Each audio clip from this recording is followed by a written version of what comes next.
Hi guys! Ayan! Nakita ko na naman kayo, Charis.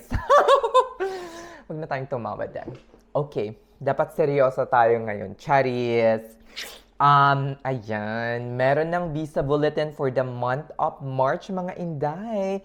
And it's like, I'm sorry, September 8 of 2022. Congratulations sa mga naabutan or pasok sa priority date ng September 8, 2022. Though hindi malaki yung naging movement, sorry, though hindi malaki yung in-adjust niya from the previous one, I think mga 1 week lang siguro or 8 days lang, pero at least mga Inday, nag-move forward. Hindi siya nag-move backward. Nag-move backward ba? Ano ba yung last?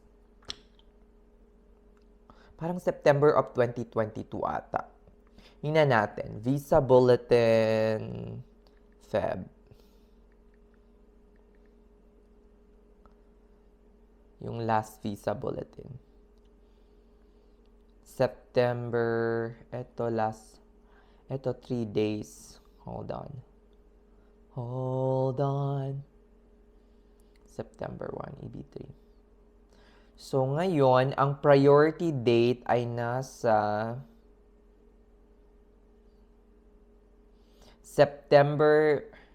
last month, September 1, 2022. Ngayon, September 8 na ng 2022. So, 8 days lang ang pagitan or naging difference niya. Pero wag nang malungkot yung iba, nagmamadali na pumunta dito sa Amerika, mga Inday. Wag na. Okay? Enjoy nyo kung nasaan man kayo ngayon. Congratulations sa mga pasok and sana mabigyan na kayo ng appointment very soon para makapunta na kayo dito sa Amerika at ma-feel nyo na yung dinadanas ko dito. 'Di ba? Ma-feel nyo nang dinadanas kong no comment. Charis, no comment. Hindi okay naman. Mas super stressful siya naman kesa sa, mas super stressful yung dinaanan ko compare naman sa nararanasan ko ngayon. So, grateful and thankful for that. Sa mga matagal pa, kakapasta pa lang ng NCLEX, o kaya nag-a-apply pa lang, o kaya nag-wait na maging DQ, wag nang mainip, mga Inday. Enjoy kung ano man ang meron ngayon.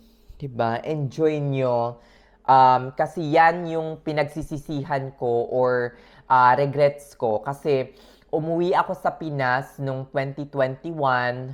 So, meron ako mga struggles, but of course, parang naging okay na ako ng 2022. Isa sa mga pinagsisisihan ko ay hindi ako nag-travel ng bonggang-bongga sa Asia. Ang dami kong oras, ang dami kong panahon, 'di ba? Meron naman akong kakayahan kasi may ipon naman ako. Charis! May ipon. 'Di ba, Beshi? Yung Beshi ko na laging nanonood ng vlog ko, si Beshi Jaja / Anisa. Hello sa'yo. May ipon naman. May ipon! Charis lang. Ang dami mo ng ipon, Day. Anyway, meron naman akong savings. Meron naman tayong ipon. Kaso, ewan ko kung bakit hindi ko naisip talagang mag-travel ng bonggang-bongga. Kasi pag nandito ka na sa Amerika, mga Inday, sobrang layo, napakamahal ng ticket from Amerika papuntang Asia. So, if I were you, kung meron naman kayong budget, ayan, libutin nyo na yung Asia. Mahirap din kasing paid time off dito or mag-leave. Napakahirap, kulang na kulang. Kung minsan madidrain pa yung paid time off mo sa kaka-call off mo kung mahilig kang mag-call off or palagi kang nagkakasakit. At hindi lang yon, ang nagdidrain ng PTO mo, pag pinapauwi ka because of low census, magkakaroon ka rin ng madidrain din yung PTO mo kapag nasi-sent home ka always. 'Di ba? hindi naman nila yon sometimes, kung meron kang PTO na i-covered na unpaid. No. Ayaw nila ng ganun, day. I-drain nila ang PTO mo as much as they can. Kasi nga, required ka na magtrabaho for 36 hours per week. Yon. Okay. Next.